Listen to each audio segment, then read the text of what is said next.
Сега продължаваме с рубриката ни "Училище по красота" и днес ще говорим за акнетичната кожа. Какво не знаем за нея и какви са стъпките към безупречен, свеж външен вид на кожата на лицето, ще ни каже нашият консултант, учител по красота Диди Помакова. Здравей, добре дошла. Здравей, Цвети.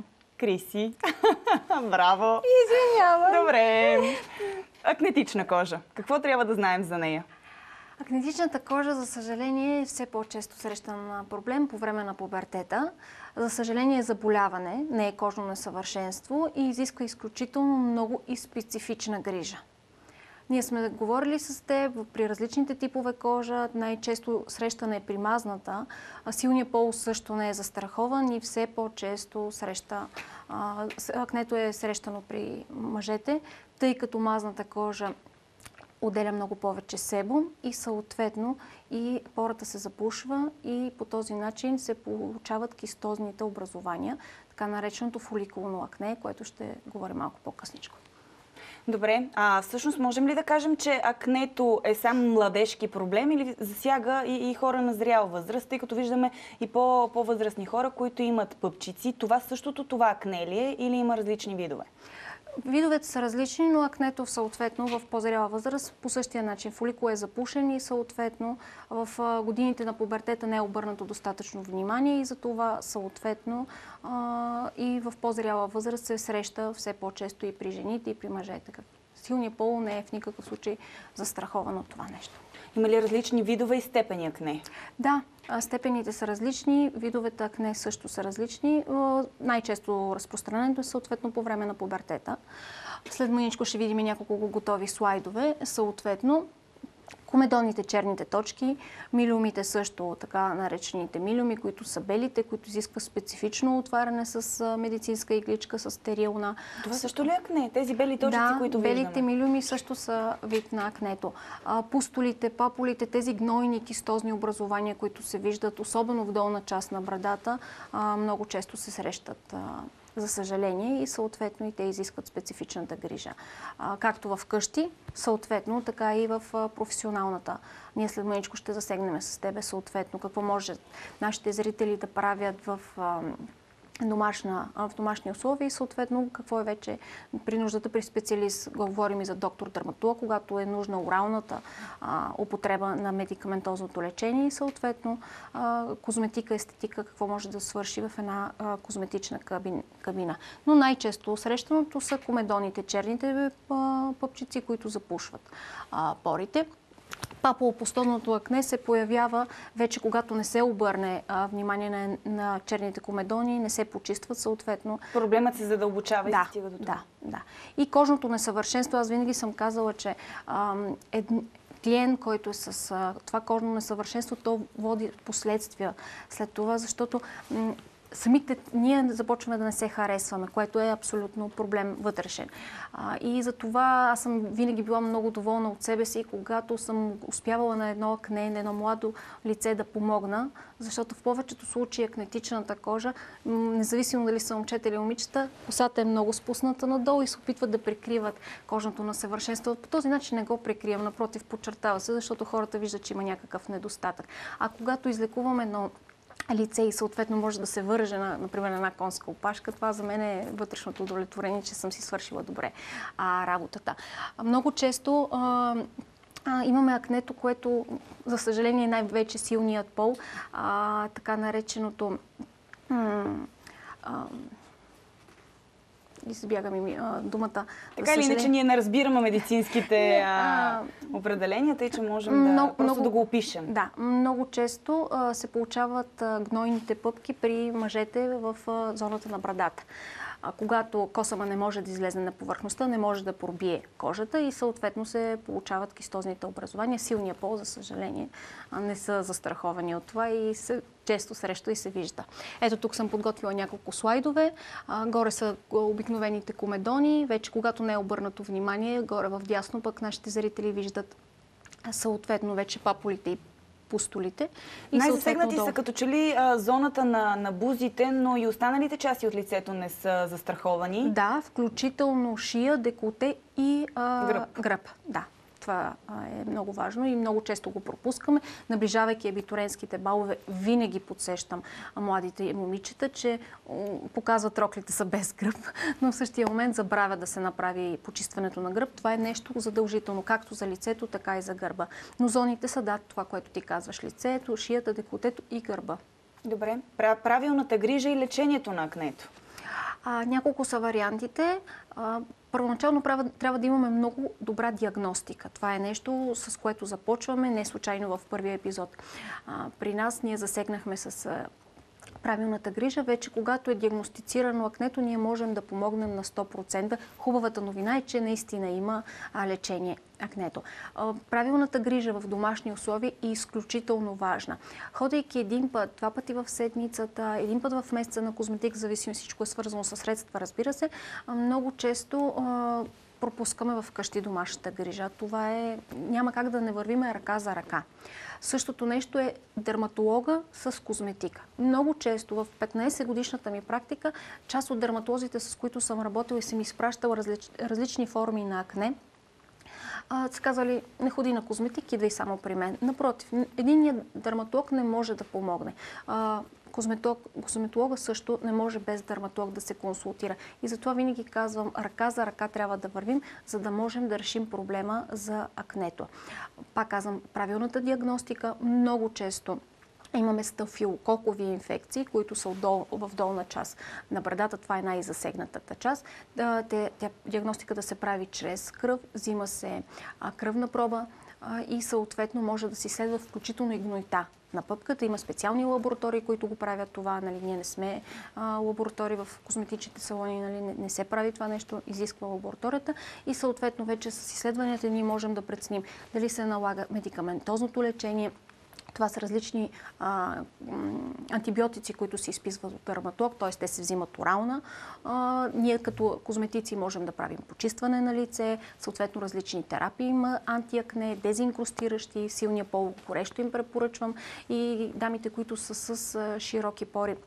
Дезинкрустиращата терапия е терапия, която регулира масната секреция. Един от отговорниците за получаването на акнето. Ето тук виждаме вече и факторите. Повишена себумна секреция, запушване на пори и възпалителните процеси. Имаме ли възпалителен процес? Това, което в предното предаване скоментирахме с теб. Имайки една пъпчица, стискайки я, съответно, ние го разнасяме на още няколко и затова не трябва да си позволяваме да правиме възпалителните процеси и да разнасяме. Ако първата стъпка е правилната диагностика, задължително козметик и дерматолог, не е без значение и домашната грижа, както и ти спомена. Какво може да прави всеки един човек, който има такъв проблем? Не изключваме ролята на дерматолози и козметици сам вкъщи. Какво може да прави? Домашната грижа изисква няколко специфични продукта. При по-мазната кожа, съответно, трябва да се използва измивния гел. Това е на сапунна основа, съответно прави пяна, под формата на пяна се обтрива лицето и се изплаква с вода. Това е почистващата фаза и тя е основната. Това обаче не изключва тоалетното мляко и тоника, но по-мазната кожа, разбира се, че прибягват по-скоро до измивния гел. Пилинг продуктите също са за предпочитане, но когато не разраняват ли кожата? Когато имаме кистозните образования, тези възпалителни процеси, трябва да използваме гумажа.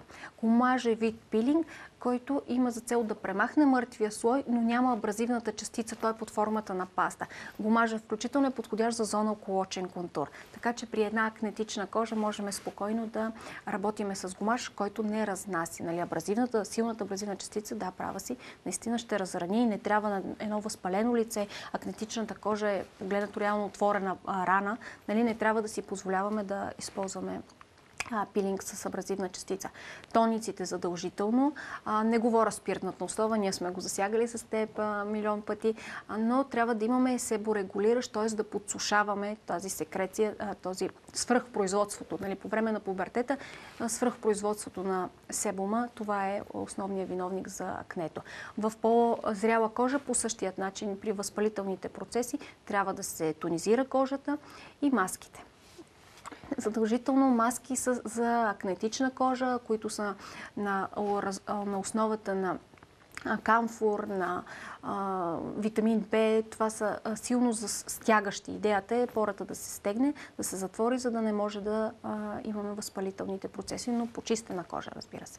Тези продукти, които си купуваме било то от аптеки или от козметични магазини, трябва ли да са предназначени за акнетична кожа или можем да изберем продукт в зависимост от типът кожа и съответно да ги прилагаме на лицето си? Когато имаме акне... Защото ти спомена, че акнето може да се наблюдава и при суха, и при мазна кожа. И при суха, и при мраза, при зряла кожа. Нали, една дама, която е на 50 години, може да има акне и съответно на нея и трябва нещо за забавяне процеса стареене на кожата. Пък в същия момент паралелно трябва да се работи и да се третира акнето. Затова съобразяваме се винаги с типа кожа, но е хубаво поне активните продукти, серума, емулсията да бъдат поне те за акнетична кожа, т.е. те да потискат възпалителните процеси, което е най-важното. А тези продукти на пазара не изсушават ли допълнително много кожата, борейки се с акнето, съответно да изсушават и дехидратират кожата? Има продукти, които са силни, агресивни за лечение на акне и те наистина изсушават, но в същия момент пък тоника, хидратиращите маски, те възвръщат влагата. Нали? Затова казвам, че нещата трябва да са комплексни, комбинирани. Добре. Употребата на грим препоръчителна ли е при дами, които имат акне? Аз винаги съм ти казала, че съм за.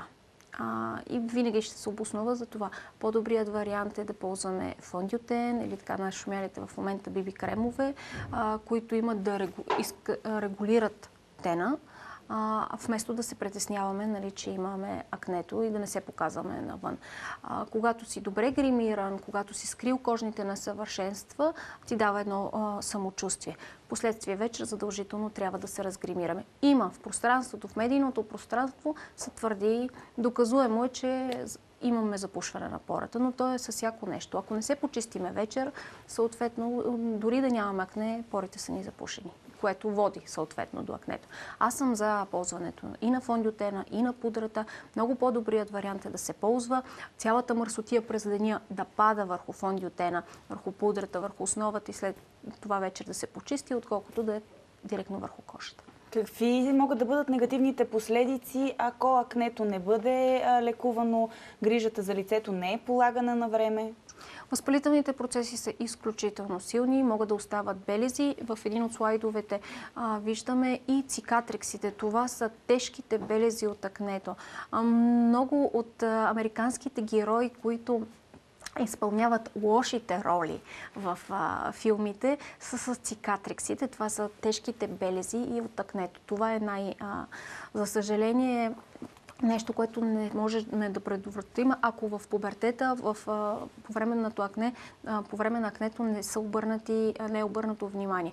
Другото нещо, което е желателно да се обърне внимание, това е широките пори. Затова пак призовавам силния пол, дамите с мазна кожа, с акнетична, да прибягнат до дезинкрустиращата терапия. Това е терапия, която регулира диаметъра на пората. В никакъв случай не можем да говорим за затваряне на пората. Нали? Като затвориме пората, ние не можем да дишаме и имаме летален край. Нали? Не, това е идеята. Но регулираме пората и по този начин не позволяваме на пората да се запълва и съответно оксидирайки да се получи комедона, черната точка. Ако все пак времето за лечение и грижа е изпуснато и тези белези вече са се образували, възможно ли е след това с някакви терапии те да бъдат залечени напълно или винаги ще остават? Косметологията е изключително много напредна. В нашия спа център се предлагат такива терапии, регенериращи. Идеята е да регенерира, да възобнови кожата. Тези белези, така наречените цикатрикси, които се появяват, могат да се третират с регенериращи терапии. Освен това, всички големи клиники и косметолози пък предлагат и различните пилинги. Ние с теб със сигурност ще правим в някои от следващите предавания тема за пилингите. Сега вече не е сезона, той се работи есенно-зимен, след септември, нали? Но регенериращи и различни дълбоки пилинги имат за цел да премахнат мъртвия слой клетки от повърхността на кожата и да достигнем до една чиста и нова кожа. Но това е дълъг процес, нямаме магически пръчици, съответно се работи във времето, включително няколко поредици поредни сезона. Освен това, фотоподмладяването, фотолечението, както на капиляри, така на пигментация и акнетата, все по-често с светлината вече работиме на ниво дерма, където е същинската кожа и съответно можем да предложим на акнетичните кожи, на които не е обърнато внимание, както пубертета и след това, наистина да имаме една съвършена кожа. Козметологията е изключително напреднала и почти няма някъде, където не можем да помогнем. Знам твоето мнение относно излагането на слънчева светлина без защитен фактор. Една част от дерматолозите казват, че слънцето може да има ползотворно влияние върху акнето, другите напълно отричат излагането на този тип кожа на слънце. Твоето мнение? Всяко нещо дозирано с мярка, смятам, че е окей. Дори включително и солариумите. Солариумите също имат своето позитивно лечение върху акнето. Стига да е, пак казвам, в рамките на нормалното и в границите съответно с поставянето на соларна козметика. Много често при мен не искам соларна козметика, защото няма да почерне, няма такова нещо. Напротив, соларната козметика стимулира синтеза на UV лампите, всъщност това, което разчитаме при солариума, а не при слънцегреенето. И съответно не само, че стимулира да имаме здравословен ден, а вече и по-новите марки имат много добър запечатващ ефект. Както лака за коса запечатва нашата прическа, така и хубавата соларна козметика вече запечатва здравословния тен. Нещо, което пропуснахме още в началото да кажем и което сега се сещам, е така наречените детоксикиращи терапии. При акнето се повлиява изключително добре, ако се направи една фаза от детоксикация. Дали с ваничка, това, което ние сме показвали в другата ни рубрика, или с као, с водорасли, с активни съставки, които детоксикират, при акнето се получава много добре. Затова нека нашите зрители в грижата за в продуктите за домашна грижа, отивайки независимо дали в другерията, дали в аптеката, да търсят водораслите. Водораслите, калта, цинка са част от продуктите, които са много ползотворни за акнето и би се повлияло. Лайката има ли място в грижата за акнетична кожа? При теб професионалната козметика е на основата на лайка, извлек от лайка. Могат ли в домашни условия дамите и господата да се грижат за кожата си с акне по такъв начин? Азолена, извлека от лайка, това, което каза, ти си добре запозната, защото на теб правим част от процедурите и наистина при мен в спа центъра изключително много залагаме на това. Аз го предлагам на всички мои клиенти. Коментирали сме с теб, че азолена дърпа зачервяването по кожата и съответно при акнетичните кожи зачервяването го има на 100% и затова би се повлияло изключително добре. Много често срещани, много започнах да виждам в аптеките за акне, конкретно домашна грижа, която е на бизабобол. Това е синтетичното от азолена, т.е. заместителя. Добре. Нещо, ако сме пропуснали, сега е момента да го кажем. Със сигурност много неща сме пропуснали. Тема. Да, всеобхватна тема, акнето е често срещано, все по-различни проблеми, за съжаление. Не можем да хванем всичко, но надявам се, че бяхме полезни на зрителите. Със сигурност ще правим още някое предаване. Дали ще е следващата седмица или не, ще преценим с теб. Сещам се за сауната и парната баня, защото ти спомена, че това е проблем, който може да се дължи на вътрешна инфекция и проблеми в организма. Препоръчваш ли употребата на парна баня, посещението на парна баня? И парната баня, и сауната биха повлияли добре, защото и те дават детоксикацията на организма, така че по никакъв начин не бихме навредили на акнетичната кожа. Може да се използват различни маски, които са подходящи за сауна и за парна баня. Ние имаме такива продукти при нас, все по-често и на пазара се срещат съответно такива продукти. Имала съм случаи, в които те са с различни отблясъци, с злато, с сапфир, с рубини, са подходящи. Те са разработени за спа центрове и докато седи дамата в сауната, съответно може върху лицето да се постави такава маска, която има съответно антиакне действие, има хидратация, има влагозадържане, имаме рубин, който е за чувствителна кожа и дори с този отблясък са си позволявали мои клиентки да си тръгнат от сауната. Имам случай, в който полицаи спират шофьор, но това е нещо, което така го разказвам като куриозно. Той е наистина случай. Интересен, но клиентите го харесват. Все по-често маските се позволяват в спато да се използват в такива мокри помещения. Хамама, класическата турска баня, съответно глинените маски, там това е традиционно. Нали? Без глинена маска почти не си направил, нали, турският ритуал.